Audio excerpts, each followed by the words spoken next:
What is going on, guys? This is the Poke Tea Time podcast, where we serve you up a cup of the hottest takes on what's going on in the Pokemon community. I'm not Shivam.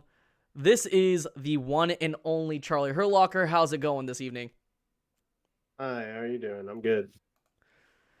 It's a pleasure to have you, man. I know you hit me up the other week. It's like, hey, when am I going to be on the podcast? I said, dude, you've been on the list for a long time now. It's just, for me, I'm one of those types of people that I like building relationships first before I even ask, say, hey, you want to be on the podcast? It's not like I reach out to the most random person in the hobby and say, like, hey, would you like to be on the podcast, without forming this like friendship sort of relationship. Like I like being able to form those sort of things first before asking anyone to join the podcast.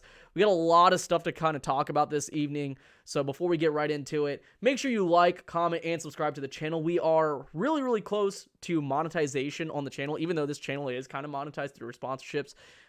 Just make sure you're spreading the awareness for the channel.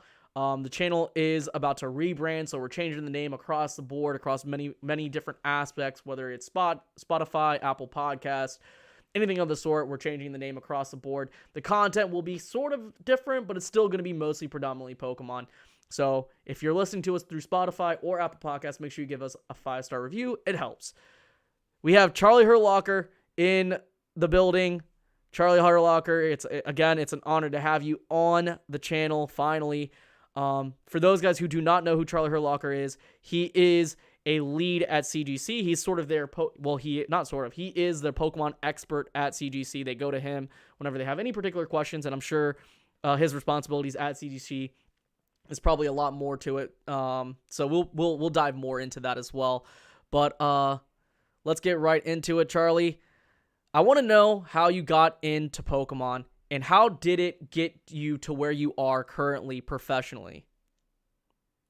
Sure. So, I think I got into it the way that probably most of the people got into it, which is as a kid, I really enjoyed the cards.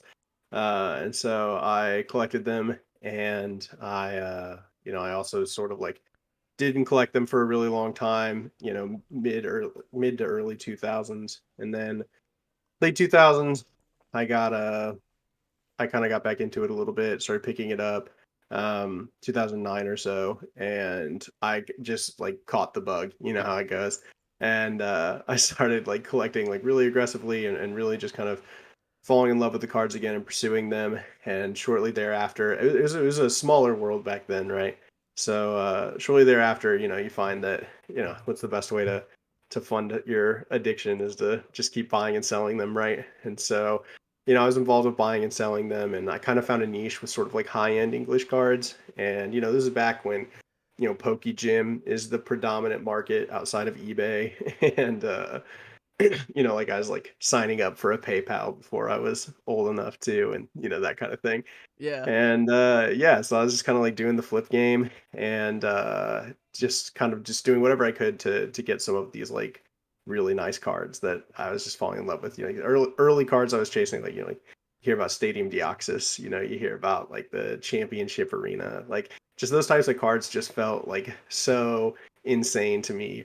And so yeah, I was pursuing that for a really long time, and I got the opportunity to lead as a U.S. Director of Operations for Ludkin's Collectibles. I Mhm. did that for 4 years, from 2017 until spring of 2021. And that was kind of like my opportunity to kind of like be in the hobby full time, in like a professional role outside of sort of like my side hustle. Even though my side hustle had become my main hustle, So Yeah. I never really gave up the buying and selling and the collecting, and everything was always sort of just about like continuing that interaction and that grind. And yeah, and then since then I've also had the opportunity to be the senior Pokemon TCG subject matter expert for CGC, which has been really cool opportunity. The chance to kind of like work from the ground up and build out databases, build out institutional knowledge, and sort of just develop, what does a company know about this game, and convert sort of everything that I had loved and come to know through, sort of my, history, knowledge gaining approach sort of to the hobby, that had benefited me for so long, and kind of solidify that into hard materials for the company. And that was a really cool opportunity. And I'm still providing consultation there. I am providing consultation to a couple other companies as well. Um, and I do the consulting thing, and then the buying and the selling, and then really from there, just whatever I can cook up, whatever sounds fun. I'm always trying to try new things and push new boundaries in the hobby, and that's where I'm at today. That's pretty cool. I mean, considering how long you've been in the hobby, people look to you and they look towards the knowledge that you have to basically further whatever they're trying to do, whether it's a business like CGC or whatever company that you're trying to consult for, or well, you're not trying, well, that you are consulting for.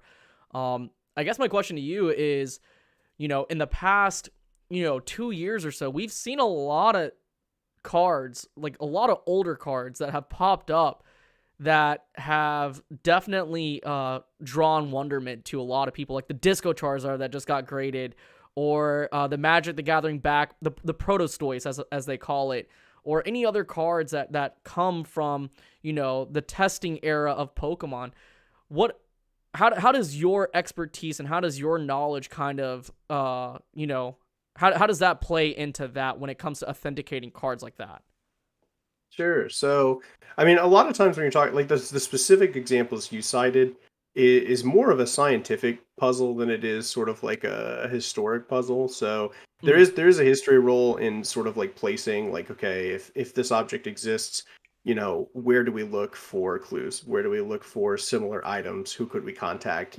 How can we compare this? Just having like that general knowledge of just like if roughly everything, it's a lot easier when something new comes up to be able to know where to look for clues. But a lot of those things, I'm sure if you read the articles that come out, because anytime something that's really sort of like I don't know, that would really kind of like push the boundaries of what we consider accepted and known at the time. There's always a really in-depth article that comes out with CGC, which is one of the things that I just love, sort of about Mhm. the way the CGC has approached that type of authentication. Yeah. And usually that has to do with like scanning, identifying layers inside. And one of the things that really attracted me to CGC initially was their experience with paper money. Because the parent company that owns CGC also owns PMG, which is the biggest note grading company, Correct. and for banknotes. And so these are people who have experience working with the treasury to identify whether or not counterfeit money is real or fake, and where how they're doing it, where it comes from. That level of knowledge being applied to Pokemon cards just hasn't really existed until now. There just hasn't been the financial incentive, really, like is what I would say, for Right. companies to apply that level of care and that level of detail. And CGC is doing that now. Like they really are. Like they're really getting down to the nitty gritty of like, okay, exactly what is in physical terms a Pokemon card? Like what makes something legitimate and what makes it not legitimate? And how do we, in most cases, it's sort of like, what do we do when it has like some of the clues but not all of them? That's Right. that's where the real questions come up, where it's like something is like with a test print, for example, it's like, okay, well, the way it's cut is going to be off. The finish might be slightly glossy. You might have differences. Usually the ink is pretty consistent, and so you'll see a lot of like ink analysis, and usually the layering is consistent, although not always. Because you can even have like standard cards where everything is correct, but it's missing an internal layer, and a CGC has authenticated those and done articles about those as well.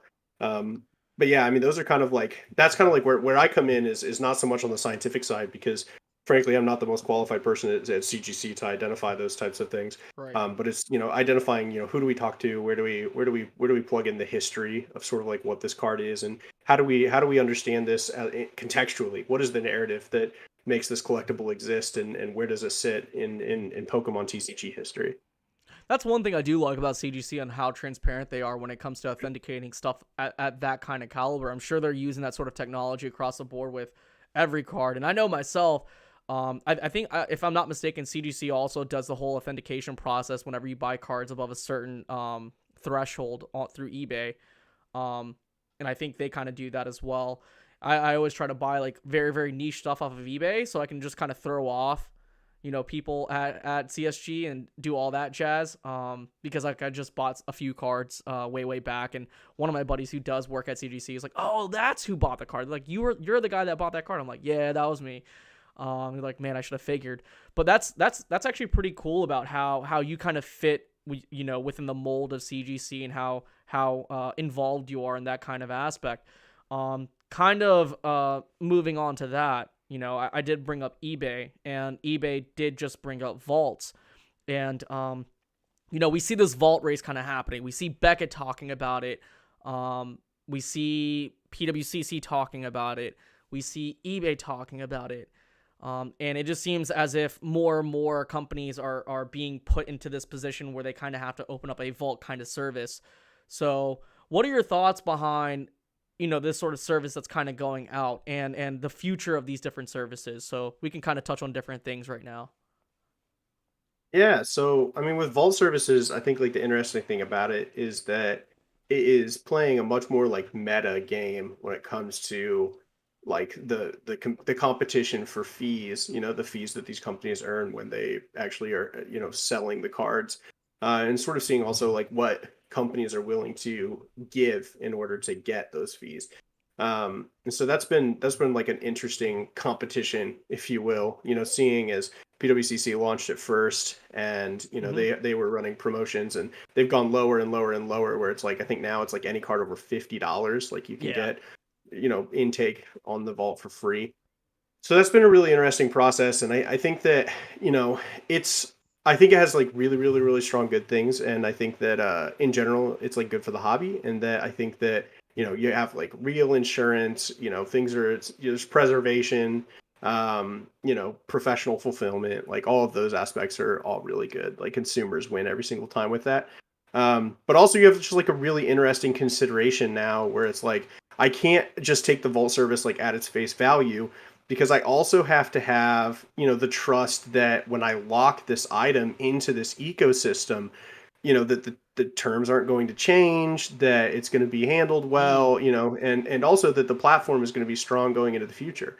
Um, and so that's just a really interesting level of consideration that I don't think that we've really ever had that. Usually interacting with service-based companies in the hobby is a fairly instantaneous interaction. And so seeing what the appetite is at the grand scale for sort of these like longer plays, that's interesting. That's, we've just never had that. And so we haven't really have had anything to compare that to. And so I'm very interested to sort of see like how these vault services play out, and to what degree, collectors are interested in them. I think that there is a certain amount of, we like to curate our cards. We like to keep them. People love to hold their cards. Yeah.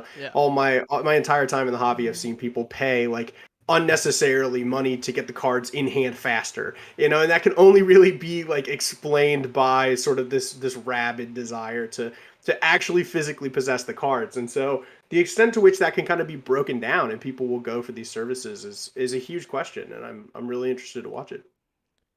Yeah, I mean, where do you see the future of these vault based services though? Are we going to eventually, like, I know a lot of people, like one of our current sponsors, Pokemon Network, he has a massive inventory, right? Mhm. And often at times you don't want to have to spend so much money on storage. Often at times we talk about us Sure. as collectors, you only have so much space within your home or at your safety deposit box, whatever. There's only so much space. And obviously we know that Rusty is one of those people that uses one of those services at eBay. So my question is, like, will we eventually see like collectors showing up at conventions instead of, like, sure, you might have like those few cards within your briefcase or whatever case that you're carrying, but like, will we see something like a digital case, a briefcase where it shows our vault and we can trade our cards between one person and another person, and we eventually see certain cards being traded kind of like the stock market?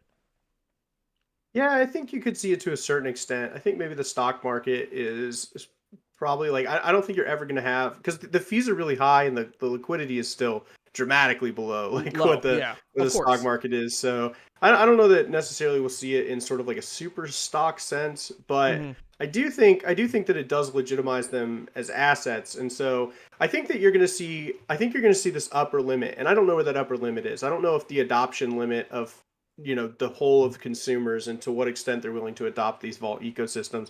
I don't know if that's 1% or 10% or 50%, but eventually we're going to hit sort of this upper limit where there's going to be people who say like, no matter what, I want to have my cards in hand, right? I don't Absolutely. trust companies, or I don't trust the mail, or I just, like some people just get antsy like when it's not in their hands. And like I look at like my family, like, and like my great grandma before she passed away, like still didn't trust banks. You know Banks, what I dude, mean? I was just about to say that. Yeah. Yeah. And so it's like, if there is like, I think especially in the United States, there's sort of like this always this like inherent distrust of sort of like big companies and Of sort of like the course. things that they do. And so yeah, I don't think you'll ever beat that completely. That said, I think that we could be surprised sort of. And I don't want to put, again, I don't want to put a number to it because I just don't know. I've never done Right. like this type of research or anything. But I would love to know. I'd love to watch and see sort of like where that upper limit ends up being. What I do think though is I think you're going to see that these assets become legitimized, and what I mean by that is that you're going to see probably a lot of adoption from companies, because I think that really the benefits are a lot more compelling for companies, especially if they have like a strong benefit to using the ecosystem. So one of the things I think of is the Troll and Toad Evo program. When that launched, which was a direct fulfillment program where select sellers could sign up and they could store cards and have them fulfilled and sold through Troll and Toad's platform. They had really compelling fees structure, Mm-hmm. no storage fees. And you had like a lot of people. TCA was one of the biggest adopters of that. Yes. So it's interesting that parallel of like he was an early adopter there, and now he's an early adopter on the eBay Vault program. But what you saw is that with the Troll and Toad Evo program, essentially like the people who did sort of like misuse it, I guess you could say. I don't think it's misuse, like if you're following the guidelines, and the company has to produce the guidelines, but they got flooded, essentially with like lower value cards, and Yeah. ultimately they ended up imposing really much higher fees. Especially they added storage fees, higher fulfillment fees, and all of these different changes that left a sour taste in the mouth of a lot of people that were like involved in the program. I wasn't personally involved, so all this is Right. secondhand, like full disclosure, and I buy cards off Troll and Toad, so I still think Yeah. that they're good for the hobby. But this was a rollout sort of at a similar scale that we saw that didn't go well long term.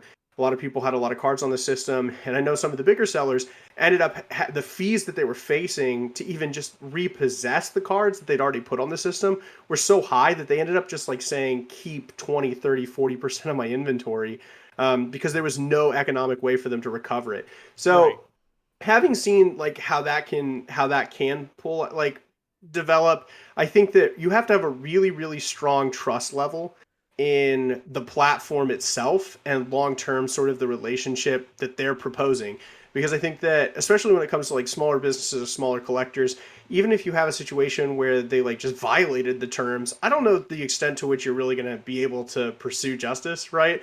And so I think that's going to become really important, long term. I think that eBay, in that sense, is probably one of the better partners, and that they've had a really consistent fee structure for a super long time. Yeah. They've been around the longest. They have like that big company presence that provides a certain amount of stability. But the smaller you get, like I think that like because there will be more vault services, guaranteed. Like because it's the people who are going to get squeezed the hardest are going to be small auction houses, right, or small service providers.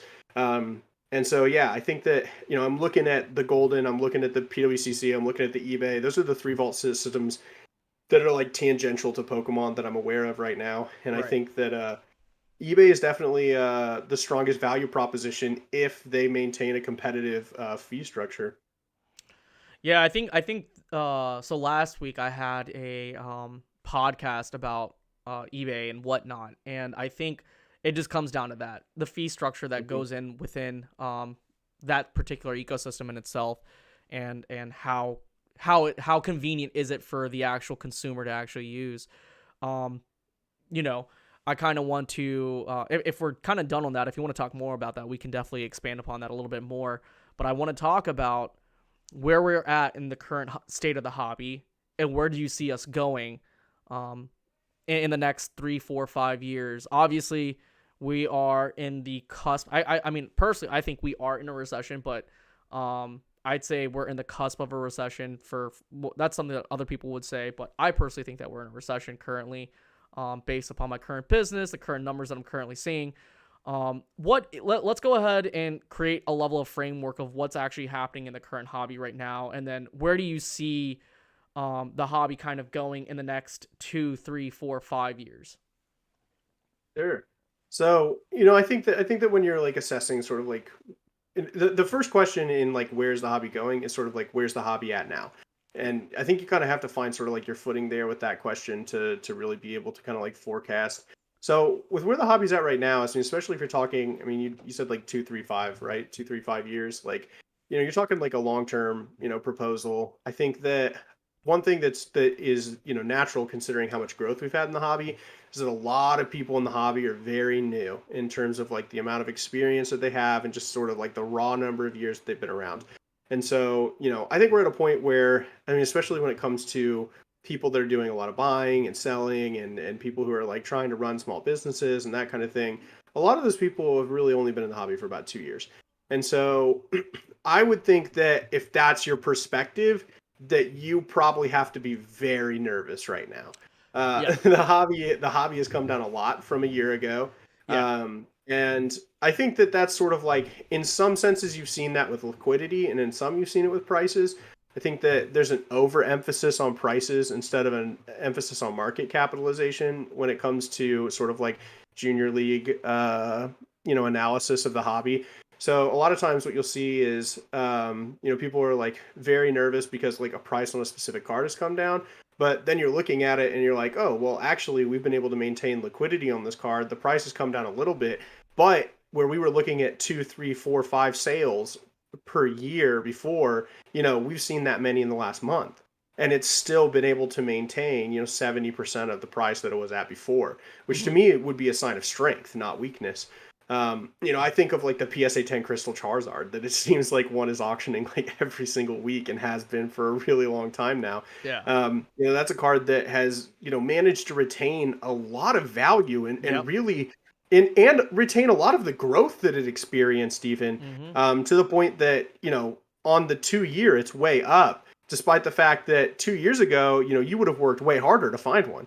Um, and so that scarcity was not really pushing that price up higher back then. And at the same time, now that we've introduced all of this liquidity, or sorry, like all of this supply, the liquidity has been there and been there at like prices comparable to its highs even, where you might be down, 20, 30% or something, but you're still talking about these huge numbers of copies. So I think that on the 2 year, we're looking amazing. I think on the 3 year, we're looking even that's mind blowing. I like, and I'm going back now. So like, where we're at now compared to 2 years ago is crazy. Where we're at Yeah. now compared to 3 or 4 years ago is insane. Yeah. Compared to 5 years ago, I mean, this is just unbelievable. You know what I mean? And so we're in such a good position now that, I mean, for the most part, I'm not sweating. And I think that when I look at like, okay, well, what has mobilized in these last few years? Like what I see a lot of people, getting off of sort of like the retail game. You're not going to be able to make money buying cards at retail, but that was always anomalous anyway. Like that was not a Correct. real strategy. But I still seeing strong interest in vintage. I see a lot of people priced out of vintage that didn't leave the hobby. They just went for kind of like the next best thing. And so I see these mid tiers are getting a lot of liquidity. I mean, really, when you're looking at like prices on like EX era, EX era reverses are so hot right now, especially graded.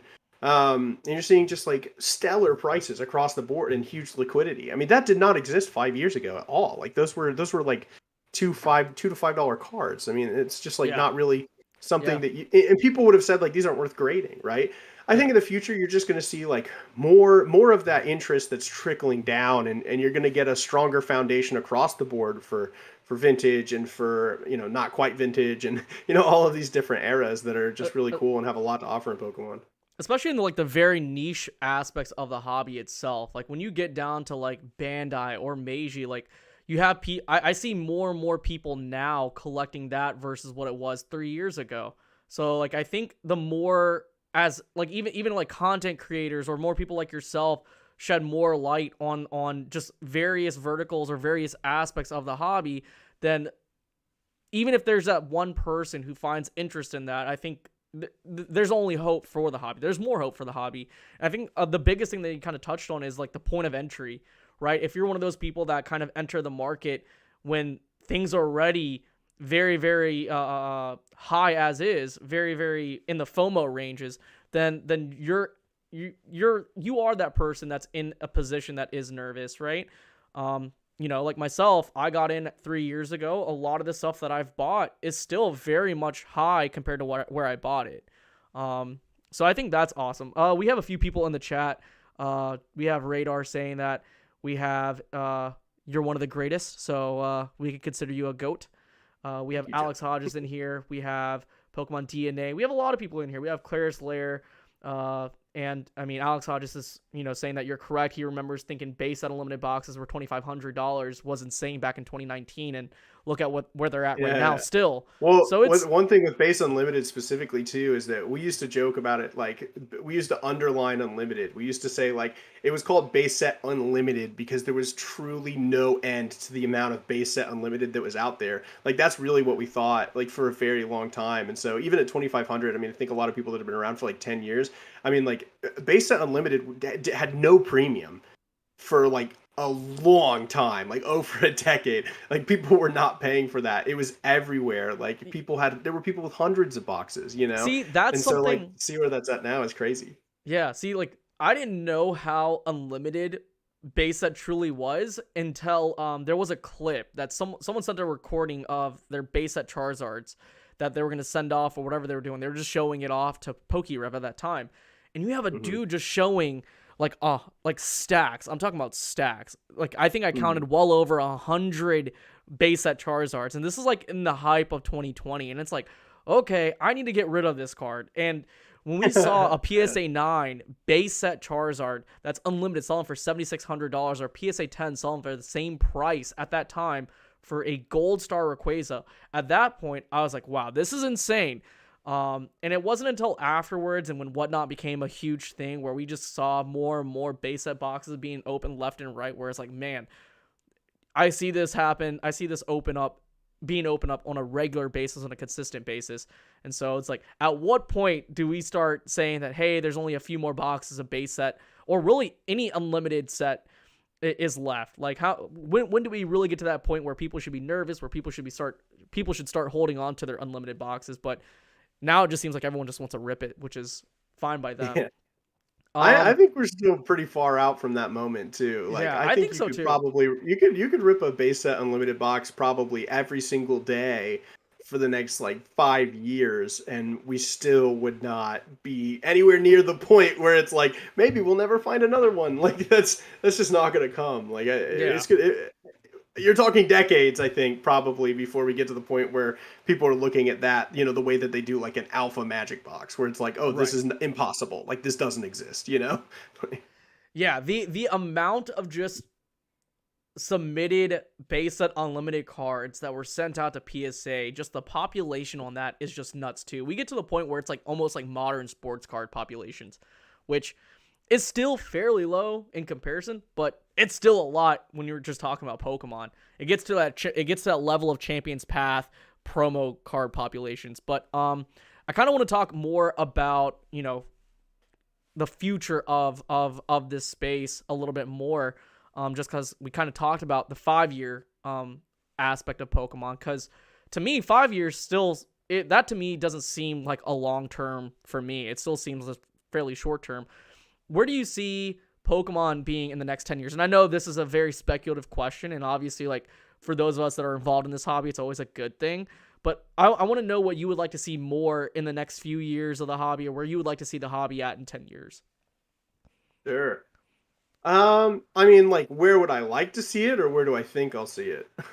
I mean, a bit of both. Like, where would you like to see Sure. improvements on? Like, even in the content space, what more would you like to see in this space that you don't think you see much more of? Just whether it's content, whether it's prices, I mean, obviously, if you're collecting cardboard, I hope that your 10-year projection is that I hope we're a lot higher than where we're currently at. But like, where Sure. would you like to see? Where would you like to see these different services at in the next 10 years? Where would you like to see CGC at? Because you are involved with CGC. Where would you like to see eBay at? Like, obviously, all these different things have room for improvement. Where do you think that they should improve on? Yeah, yeah. So, I mean, I think that the next couple years we need to see grading services in particular kind of get back to the point where they're able to put them out at a speed that adequately services customers, and that is at a price point that is consistent with the value that is provided. I think that anytime you're talking about like it's easy to look at like sort of like the high end cards, but it's in my opinion, 99.9% of the Pokemon hobby is cheap cards. Mm, And that's just like by volume that's bought and sold. That's by what's graded. I mean, I think you can really look at like any area of Pokemon TCG as a hobby. And really a lot of the action, I mean almost all of the action, virtually none of the action is over $50. yeah. And so it's really just this huge emphasis on sort of like this affordable, like lower sort of like value cards, even though it disproportionately the attention goes to kind of like expensive cards, right? And so, I'd like to see sort of services kind of get back in line with that. I still think that we're pricing in some of the scarcity that existed a year ago from a combination of COVID shutdowns and global supply chain issues. Although global supply chain, the reason I'm giving this 2 or 3 years is because global supply chain is still a factor. It is. To my knowledge, the cases I think are imported by every grading company. I could be wrong on that because I'm not involved in that side of anything for any company, but I suspect that those cases probably come from China. And so, being able to ship those in is going to be a problem. And I think that's also sort of like with the grading services, a lot of times what you're seeing is the post grading levels are kind of like what's taking a really long time. And I suspect that encapsulation delays are almost certainly intimately related. I have, again, no inside knowledge. That's not what I do for CGC at Right. all. This is just my opinion. All I do is provide information about Pokemon cards to them. So yeah, I'd like to see sort of like the next couple of years just dedicated to sort of like finding our base level, finding our plateau, like getting back to whatever normal is going to be. And then from there, I think we have a really cool opportunity to sort of like just build out. We're in an interesting situation with sort of like some of the services that are provided. Like we were mentioning with the vault services and like the ecosystems. And when I say that like legitimize assets, like one of the things that I find really interesting from the business angle is that being able to having these companies like bring the product in house and then put a hard value sort of on like what they're willing to value those at really opens up a lot of opportunity for leverage. So you haven't had like traditional finance available to businesses in our space. I've attempted, and we had fantastic year over year numbers. And a long history and tons of inventory, and we were willing to collateralize. I mean, we were really playing sort of like all the games as we understood it.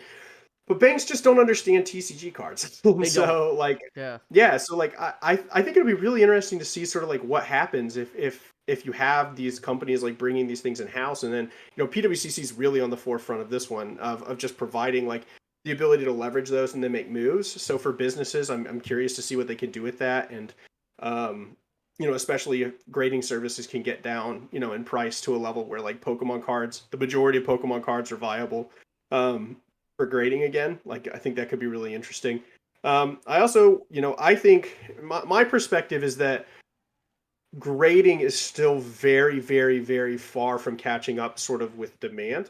So a lot of people, really were spreading a lot of fear about sort of like, when are we going to have this like Slabageddon where there's going to be these millions of Pokemon slabs that come back and they're all going to pour on the market and graded cards are going to be worthless. And I'm going to be able to pick up all these graded cards for pennies on the dollar. And it's like PSA now is like a few months away from catching up on their backlog, and it never happened. And another company came in and graded 1.5 million Pokemon cards, and it still never happened.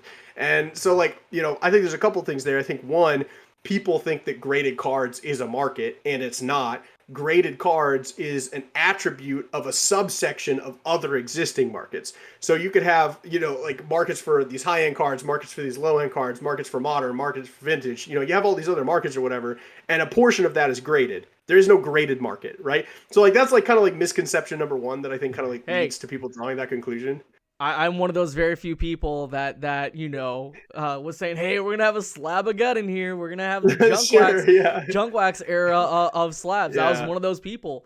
And that sort It of could fear, come. uncertainty, and doubt. That was Sure. me. I was one of those people Yeah, talking yeah. about the market of the graded slab era because I mean but in actuality, you are right though. This is like a very, very small portion of the overall grand scheme of card collecting, and so.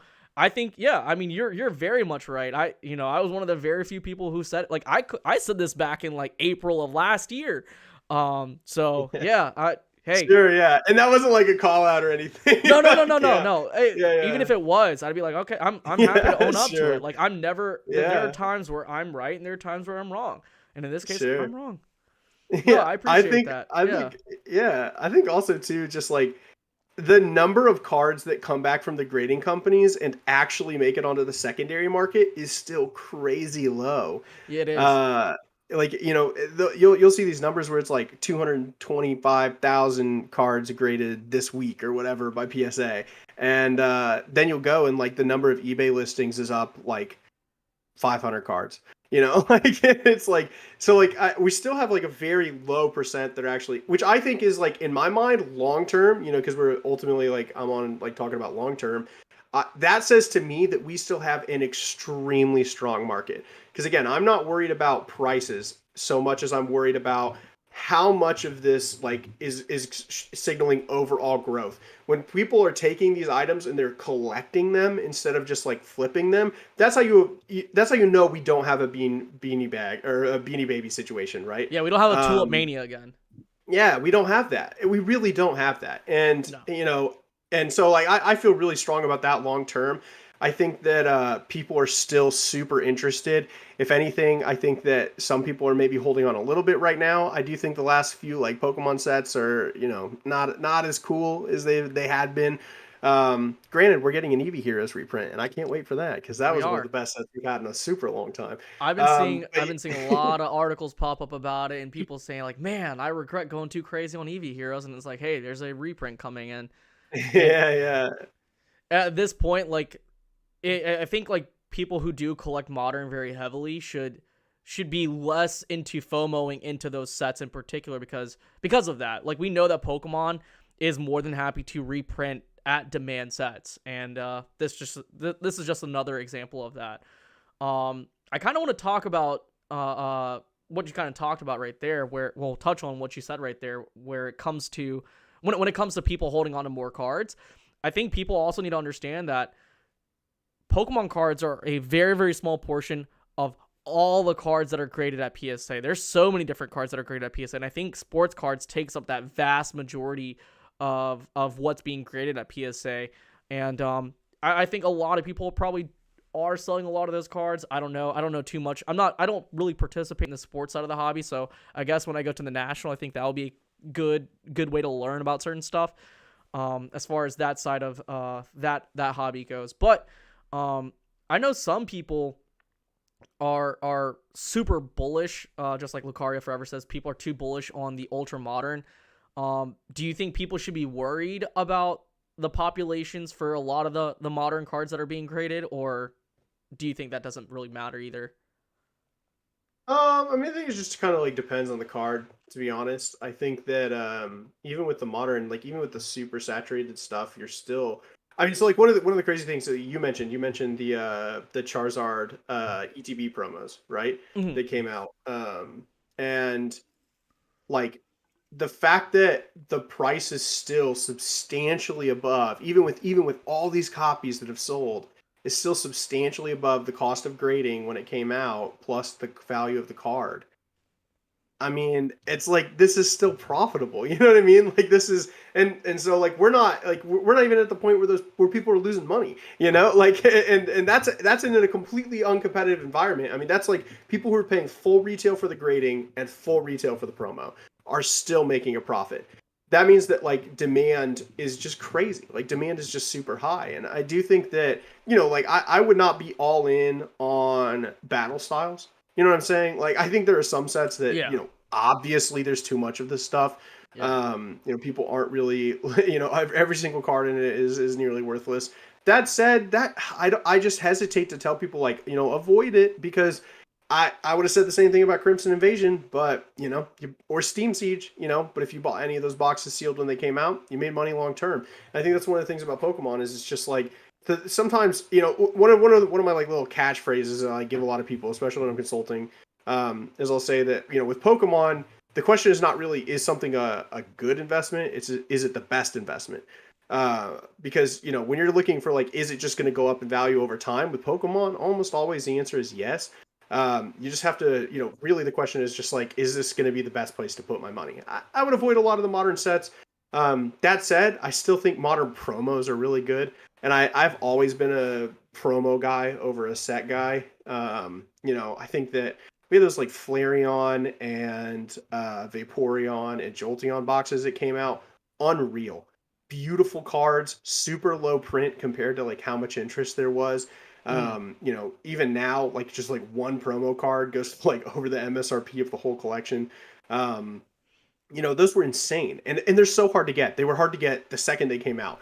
You yeah. see stuff like that, that's all modern. Like that's pure that is a pure modern release that is an obvious banger. You know what I mean? Like this is like such a good release. And so like stuff like that, you're always going to be fine. And I think that ultimately people just have to fall back on like you have to understand like fundamentally what's good about cards, And when you have an idea of that and you can make your purchases, with that influencing it, you're going to do fine long term. You Yeah. just have to buy good cards, which is like as it's super simple. But I think that the faster people get into like trying to game the system and sort of like outthink everyone else, usually that leads to wrong decisions. I think you're much better off just kind of like sitting back, looking like what are people enjoying? What are kids enjoying? Like what's unique about this, Yeah. And you can lean into simple things like that, Like I wish I bought more tag teams when they came out, but I didn't, and Yeah, that's now I facts. regret Yeah, it. I do like So the Sun and Moon era of cards a lot.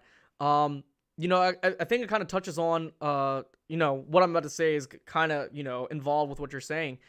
I think a lot of people also need to understand that you don't necessarily have to buy things at a retail price, right? There are so many people in the hobby, that do sell cards for, 90%, 70%, 60%, even 50%. There's a lot of people out there at shows that are willing to sell collections at 50%. And, if you're one of those types of people that can capitalize on that kind of opportunity, then you're doing a good job for yourself, especially if you do end up creating it and you do end up selling it.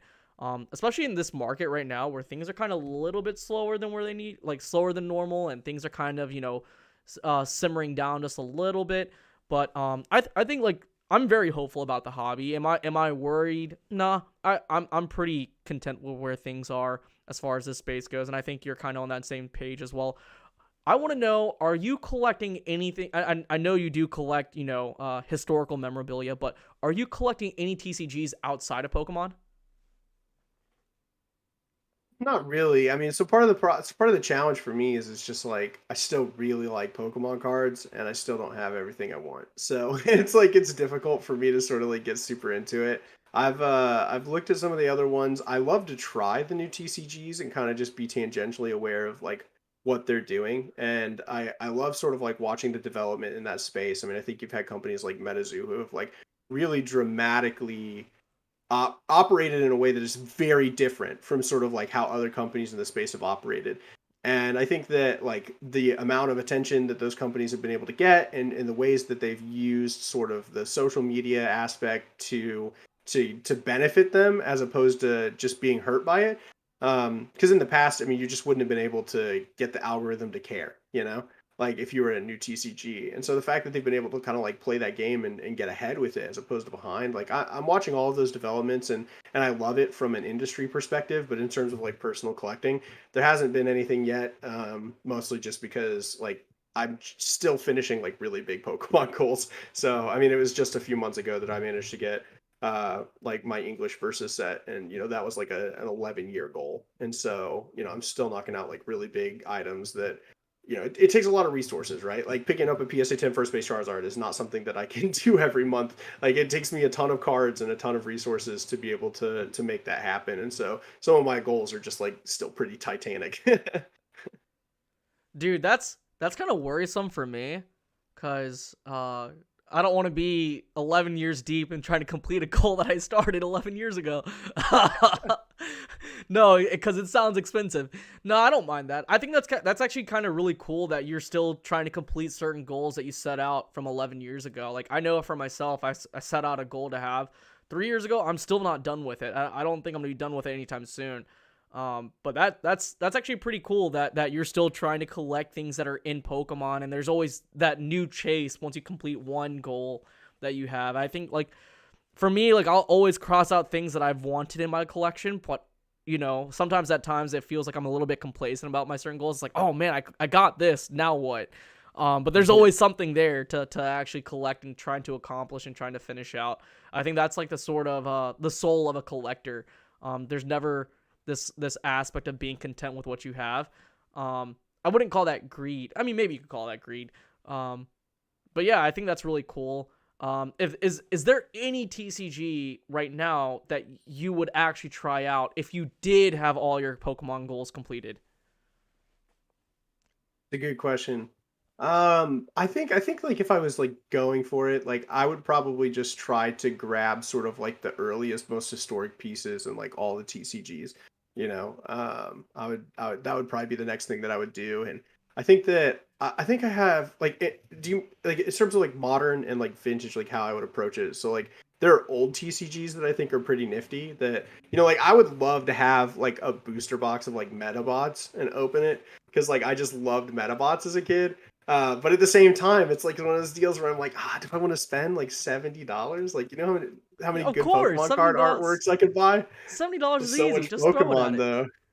There's Yeah, you so can much Pokemon though. just do I both. Just can't buy do both. it.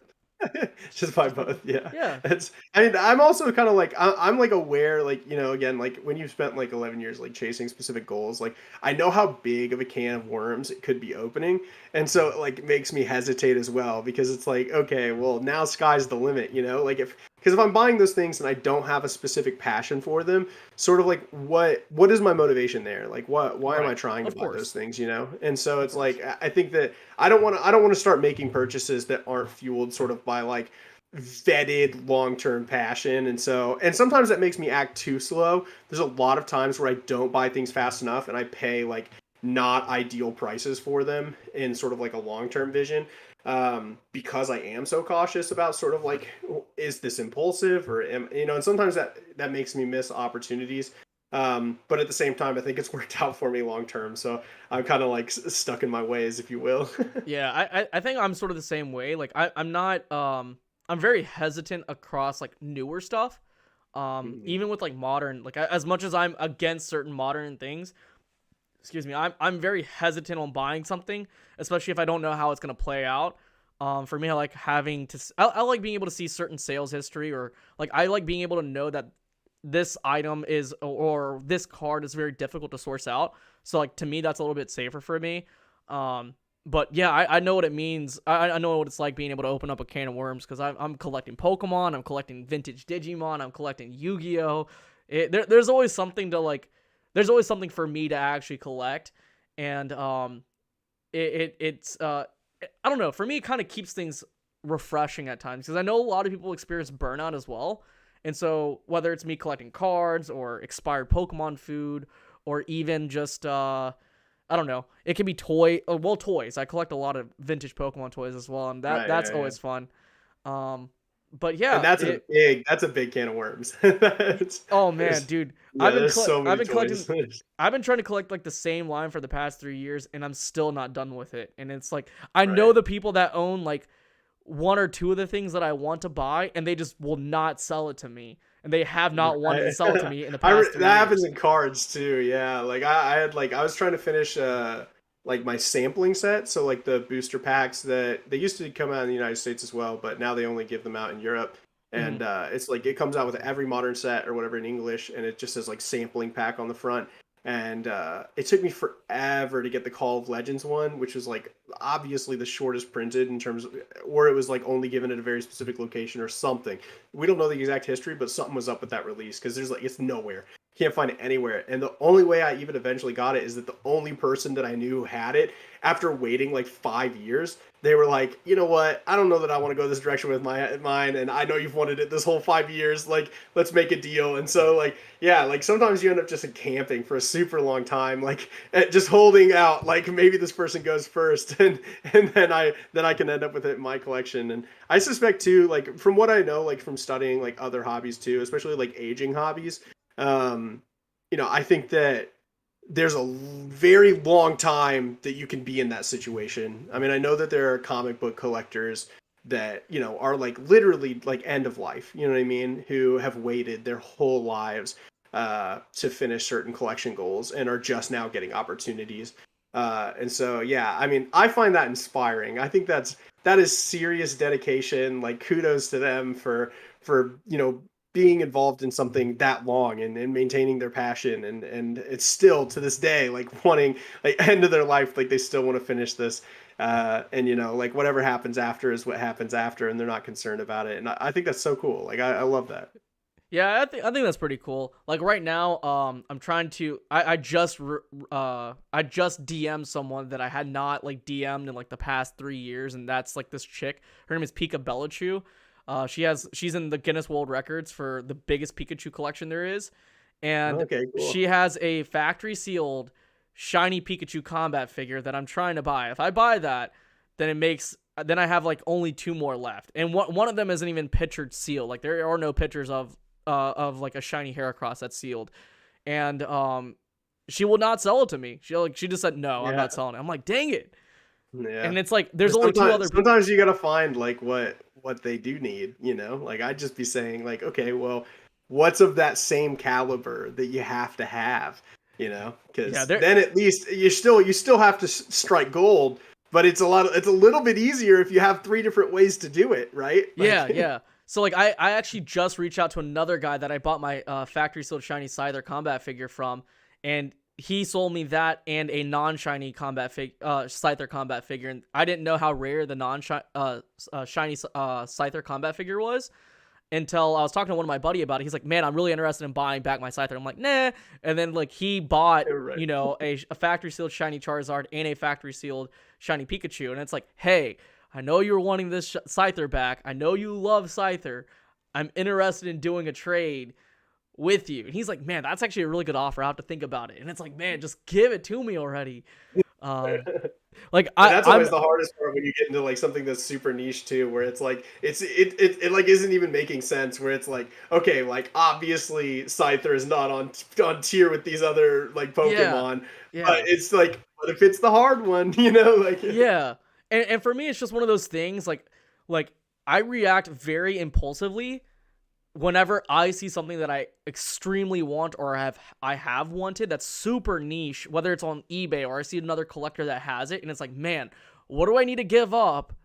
Because like I'm not made out of money. It's like, what do I need to give up or what can I trade to kind of like make this leap to acquiring this position so I can finish out this long-term you know, collecting goal that I've been wanting to have. And that's sort of like how I've been positioning myself throughout this hobby as of late. Especially since I feel like I've gotten most of the cards that I've wanted. Granted, there's always gonna be cards that I want, but I think right. I've kind of gotten the bigger stuff out of the way. Um, Kind of put it in back to you because we're rounding it out towards the last few minutes of the podcast. What are some of the goals that you've been trying to accomplish now? Like what's something that you're chasing? Because it feels like you have everything. Like I've been extremely jealous of your most recent post on the creatures deck, and it's like, man, I would love to have at least one of those.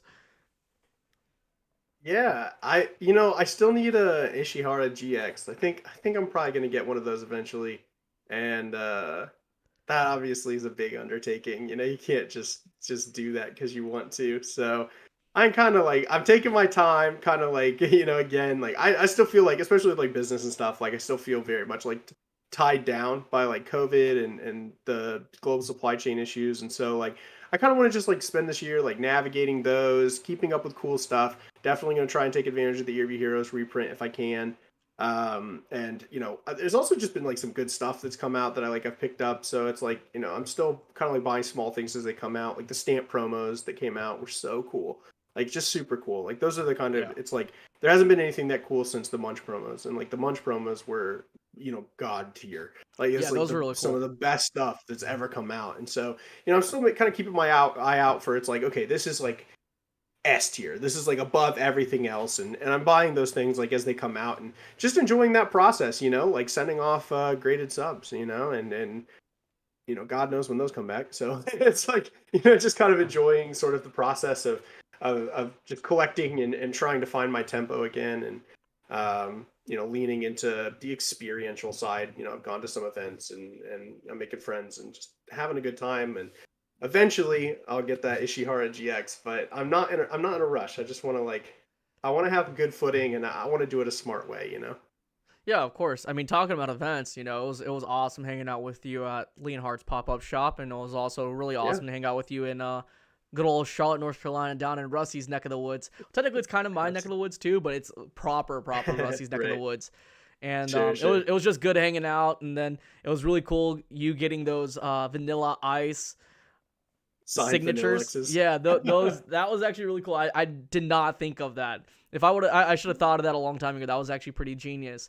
Um, Yeah, yeah. That was my I got to give credit where it's due. My good friend and he works for me as well. His name's Nick and he was like, "You have to do this." And I was like, "That's a great idea. I love it." And so he was able to get me like 3 of them and when I brought them and then shout out to Radar also for helping me pull that off and thank you to you also cuz oh, I no big deal. you helped me with the passes and just like everything and that also too just makes it that much cooler cuz I'm going to hold on to that card and now I get to think of like all of these different friends and these different things that had to come together to make it happen and that's the kind of thing as goofy as it is like a No, vanilla that's ice signed awesome. I was vanillas like, man, this is I actually love really that cool. stuff. Yeah. I was like, man, Yeah, this is yeah, actually really yeah. cool. I should have thought of this. Like things that actually tie to like a specific event and just like the overall process of being able to get it done. I think that's like the most memorable thing about collecting. It's not like you could get rid of those cards, but you'll still have that memory. So I think that's like the coolest thing about, this as a hobby. Like you might not necessarily have to deal with the card itself. Like you might have your time with that card or whatever collectible it might be, but like once it's gone, you still have that memory and that I think that's like the coolest thing about what we do. Um but yeah, are you working on anything? Are you working on any particular projects? Anything that you want to tell us? Because again, we are rounding out in the last few minutes, and obviously, definitely plug yourself in. Because, well, I don't think you really need to plug yourself in because everyone in here knows who you are. But in case people don't know who you are, where to follow you, or follow what you're doing, let people know. Sure. Yeah. Follow me at Charlie Collects on Instagram. It's kind of my main hub right now. I've got a lot of projects in the works. None that are at the place where I really want to talk about them right now, but I assure you, there's plenty going on. And I think a year from now, I'm going to be putting out some like really cool and some really good news. And I'm always kind of like chasing the next thing and trying to change the hobby in cool ways. And so, like follow me at Charlie Collects and thanks for the conversation and I had a wonderful time and hopefully we get to talk again in the future as well. Oh, dude, you're definitely coming back on the podcast, especially when you're like, hey, Shiv, I gotta come on the podcast. I gotta let people know the alpha behind whatever project I'm working on. Feel free to come back here. Just hit me up. One thing that I think I need to tell people is that it kind of goes back to our conversation prior to when we went live, and I said it in a jokingly manner that you're very, very busy as a person, but the one thing that I've always appreciated is that you're very open to take on messages and answer questions from anyone. It has nothing to do with a following. It has nothing to do with that. You're just there as a resource for literally everyone to kind of answer any questions that you have, that anyone might have. And I think that's like the coolest thing about what you do and who you are. And it kind of is a testament to how long you've been in the hobby and how long you've been doing this. I think that's just like the coolest thing. So if Yeah, you and guys have any, I always try to give where I can, and you never know. Like you plant a seed with somebody today, and they may be in the hobby forever, and we all benefit from people being engaged with the hobby and having a good time.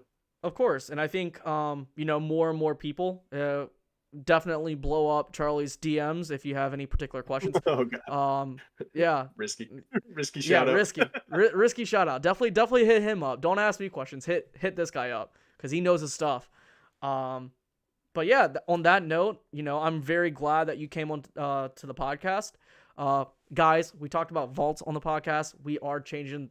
Well, I'm changing the name of the podcast to the Vaulted Podcast. Everything will be brand new. The new logo will be coming out this weekend. I'm glad to again announce that with you on here. I think I've been announcing it like for the past 3 weeks, but I've Sure. kind of been marketing towards that. And I was like, wait, this is like the right time to have this conversation with Charlie because I am getting the logo this week. I have PokeRev's editor working on that, so that's actually really cool. But again, we'd love to have you on. Next time, it might be like a show and tell. I'd like to see all the cool stuff that you have with you and just kind of go on from there. It doesn't necessarily have to be just Pokemon. It can be literally anything. For all we know, Charlie probably has like an Alpha Black Lotus stashed away. Nope. He says no, but he's probably lying. All right, guys. Thank you guys for joining us on the Poke Tea Time podcast. It will now be called the Vaulted Podcast. And we'll see you guys on the next one. This Thursday, we actually have the Pokemon enthusiast joining us on the podcast. We have the Blastoise kid coming on the podcast. I don't know his formal name, but it's John the Brooks. guy that. What was that? John Brooks. John Brooks. We have him joining us on the podcast very soon. We have Alec Pokemon joining us on the podcast, a guy, he's with Rare Candy. We have Ryan from Liquid Marketplace. He's the other co-founder of Liquid Marketplace. Just a lot of people coming through. We have Brown Eyes Yellow Dragon coming through. Just more TBAs. So, make sure you're following me on Instagram, and you'll get the lowdown as far as when that will be happening. But again, thank you for joining us, and we'll see you guys on the next one. Make sure you like us on all socials, and make sure you check out all of our sponsors right here, the Pokemon Network. Find them on Instagram. Annoy the crap out of him because he annoys me all the time. Visit tcgstadium.com where you can find all your Pokemon Yu-Gi-Oh needs, and Double Infinity Gaming for all your Magic the Gathering needs. And check out the Collector app. It's a free app. It is the future of portfolio tracking for all your collectibles. Make sure you check them out. Thank you, Lucario Forever, for joining us. Alex, Professor Oak, Kitamori, Devin Hayes, a.k.a. Pokemon Prince, a.k.a. MetaZoo Dev, Gary Sun, and just all the wonderful people that joined us, Pokemon Radar, Alex Hodges, just everyone that's in the chat. Thank you guys for joining us, and we'll see you guys in the next